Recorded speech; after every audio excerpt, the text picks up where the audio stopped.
Assalamualaikum warahmatullahi taala wabarakatuh. Alhamdulillah, Allahumma sholli ala sayyidina Muhammadin wa ala ali sayyidina Muhammad, amma ba'du. Seperti biasa, saya doakan yang melihat channel saya, semoga yang sakit, yang ada di keluarganya yang sakit, semoga disehatkan oleh Allah Subhanahu wa taala dan diberikan jalan untuk penyembuhannya, amin ya rabbal alamin, beserta rezekinya, amin ya rabbal alamin. Langsung saja tanpa lama-lama saya akan memberikan sedikit informasi dari siapa ya, dari Pak Ugroseno yang mantan apa di kepolisian. Itu bagus, cara pemaparannya itu rendah tapi dalam maknanya. Seperti apa? Kita langsung saja cekidot. Direktorat Reskrim Polda Metro Jaya kemudian sambil berjalan tidak sengaja melihat ada berkasnya atau bukan berkasnya Mas Roy. Berarti dia mengecilkan Polda Metro Jaya. Tidak mungkin penyidik Polda Metro Jaya menyimpan berkas sembarangan. Ditaruh di luar tidak mungkin. Ya.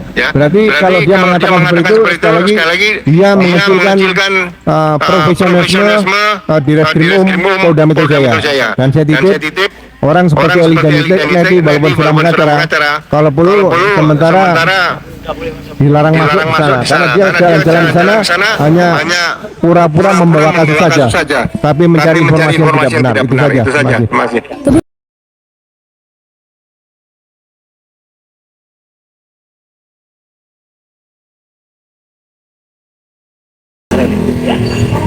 Iya, pada bagian terakhir ini saya ingin bicara mengenai mekanisme untuk exit ya. Jadi escape clause atau exit dari kasus yang sudah berjalan lebih dari 1 tahun atau menjelang 400 hari ini sebaiknya bagaimana? Karena bagaimanapun kan ada aspek-aspek yang dilanggar.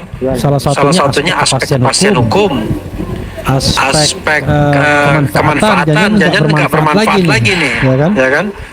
Aspek keadilan sudah pasti tidak adil nih. Dan bagaimana jalan keluarnya kita akan tanya satu-satu, mulai dari Mr. Ghafur, kemudian Mr. Ugroseno, kemudian Mas Roy, harapannya kalau Mas Roy ya, kemudian terakhir nanti saya tutup. Oke, silakan. Sewa dulu, Pak. Oke. Ya, Mas Roy dulu ya, Mas Roy ya. Nanti bergerak. Oke. Gini, Mas Roy. Sebenarnya perkara ini perkara sederhana. Enggak perlu sampai 400 hari. Ini ada perbandingannya Mas Gafur yang bikin. Oke. Pertama ya, ada dua kasus pidana yang paling menghebohkan di Republik ini. Dan itu pidananya rumit. Karena pembuktian suatu permufakatan jahat untuk melakukan pembunuhan berencana. Dan pasal 340 itu kan hukumannya kan hukuman mati. Dan ini melibatkan satu permufakatan jahat yang terjadi di internal kepolisian. Karena ada perwira-perwira yang kemudian juga dipecat dan kemudian dipenjara karena ada obstruction of justice. Ini perkara bukan main-main, Mas Roy. Ini melibatkan sistem. Verdi Sambo. Bahkan ada yang bintang-bintang akhirnya dipenjara karena bersekongkol dengan Verdi Sambo untuk menyembunyikan kejahatan dia. Mas Roy, sejak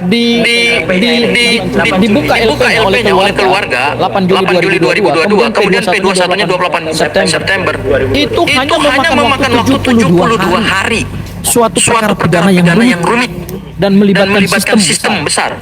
Dalam 72 hari bisa dibongkar oleh Baris Krim Polri. Ya. Itu yang pertama. Kemudian yang kedua, kasusnya Jessica Kumala Wongso. Ini juga kasus besar. Ini juga dakwaannya 340. Ancaman pidananya hukuman mati. Januari 2016. Dan ini mencari jejak cyanida itu kan tidak mudah, Mas Roy. Nah, itu hanya butuh 141 hari sejak LPD bukan 6 Januari, IP21 oleh jaksa 22 Mei 2016. Hanya butuh waktu 141 hari. Perkara rumit.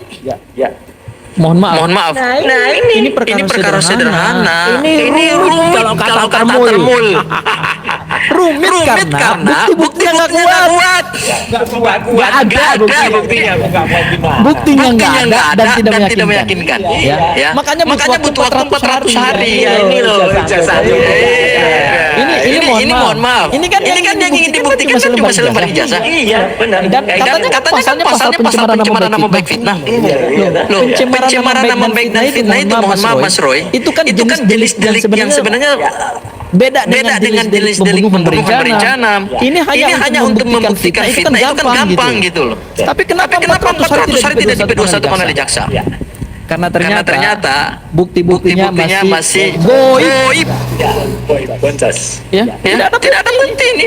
Ini kalau dibawa ke persidangan, ini kebongkar semua ini. Makanya gini. Kenapa jaksa tidak berani P21 perkara?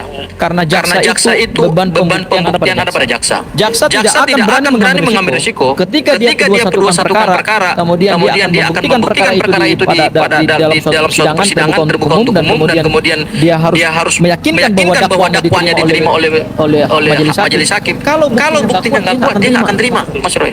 Karena itu sama bikin malu diri sendiri. Artinya apa yang diyakini oleh penyidik tidak sama dengan apa yang bisa dibuktikan oleh jaksa. Itu Mas Roy. Oke. Nah, saya tambahkan Mas Refli, Pak Ugro dan Mas Gafur. Ini makin lama memang membuat masyarakat juga tahu bahwa kasus ini memang benar-benar boncos dan tidak akan terbukti. Ya, artinya apa? Ijazah Jokowi itu 99,9% palsu, bahkan tidak ada. Karena selain kasus ini, yang sekarang sedang berjalan adalah gugatan atau pendaftaran yang di mana itu saya dan Dr. Tifa ajukan ke KIP itu juga sebentar lagi juga akan dimulai. Jadi kita akan melihat bagaimana 709 dokumen itu kita mau lihat apa itu. Ya. Itu cukup daftarnya saja sudah akan ketahuan nanti. Seperti apa sih itu. Kemudian gugatan dari Purnawirawan TNI CLS itu juga lagi berjalan. Gugatan di Solo oleh DK Ajeng ya, itu lawyernya bersama nama yang pembukanya Pak Sigit. Dan kemudian yang menarik adalah apa? Sekarang yang sudah diterima meskipun itu masih dumas di Mabes Polri adalah gugatan dari tim pemburu ijazah Jokowi yang ada Mas Rustam Effendi, kemudian Pak Rizal Fadila, kemudian Pak Heru Purwanto dari UiWatch ya. Di mana apa? Sudah mulai melaporkan nama-nama yang harus diperiksa. Polisi kok pilih-pilih. Ya, polisi kok pilih-pilih mau diperiksa yang mana? Ada nama dulu, ada Pak Victor Suryadi yang sudah jelas menyebut nama.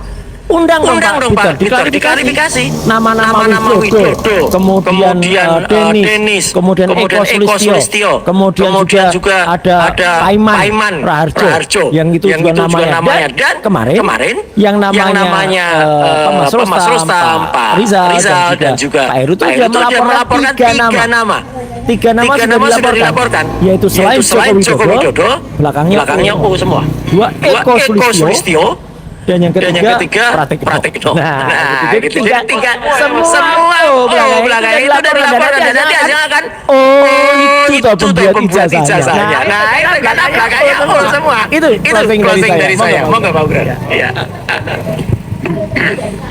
Terima kasih. Yang pertama ya, selalu kita ingatkan ijazah Pak Jokowi yang disita atau dititipkan di Polda Metro Jaya itu sebenarnya bukan barang bukti hasil kejahatan, bukan barang bukti yang digunakan untuk melakukan kejahatan.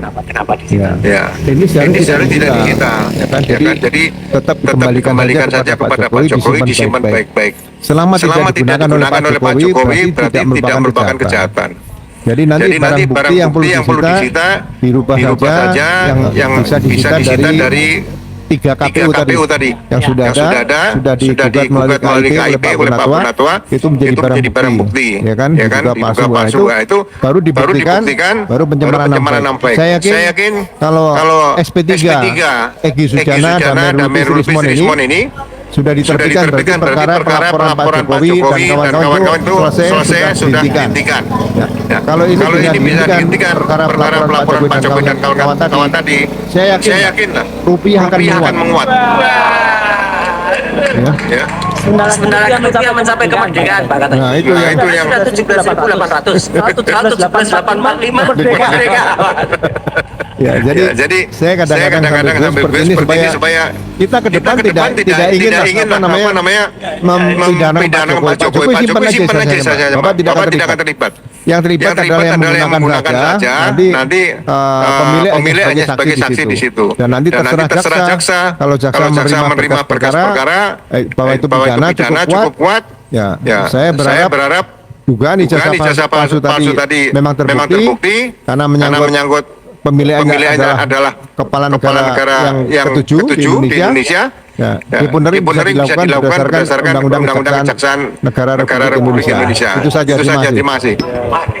Ini ada dari Mekah katanya, tolong di sapa juga Munawir Ghazali dari Makkah menyimak semangat terus para pejuang kebenaran dan keadilan untuk seluruh anak bangsa Indonesia. Karena dari Makkah kota suci yang kita sapa.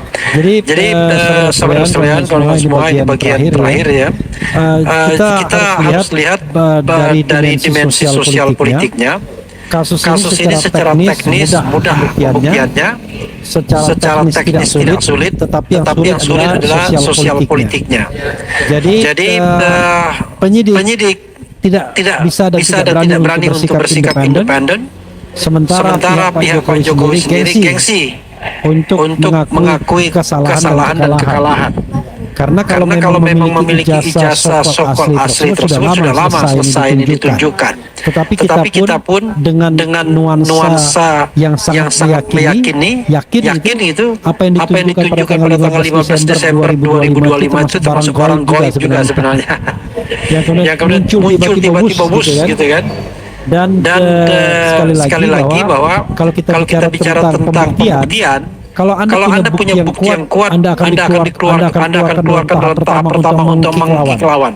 Gak mungkin Anda kemudian dikeluarkan di tahap akhir setelah semuanya capek dan Anda sendiri juga capek. Jadi makin menunjukkan bahwa memang ijazah itu boncos, tidak ada, tetapi sekarang yang dipikirkan bagaimana escape clause-nya. Nah sebenarnya Mas Roy kan sudah mengatakan bahwa kasus ini harusnya dihentikan. Ya sudah itu aja. Jangan lagi berpikir Anda Pak Jokowi mau menang, bahwa semuanya minta ampun dengan restoratif justice. Karena Mas Roy tidak akan meminta RJ, Dr. Tifa tidak akan meminta RJ, dan kalau Anda mau kuat-kuatan seperti itu, maka yang terjadi adalah nanti Pak Jokowi akan malu sendiri. Tidak hanya malu, barangkali akan menghancurkan reputasi dan kemudian dinasti. Jadi hancurkan reputasi dan dinasti. Alhamdulillahirabbil alamin. Pemaparan dari Pak Groseno, yang silakan yang mau ke channelnya langsung, yang mau sambil dicatat supaya ilmunya bisa kita terapkan dalam kehidupan sehari-hari. Sekian dulu. Semoga berjumpa kembali di episode-episode yang sangat membahagiakan. Jangan lupa like, komen, dan subscribe, karena itu menjadi acuan channel saya ke depannya. Terima kasih. Assalamualaikum warahmatullahi wabarakatuh.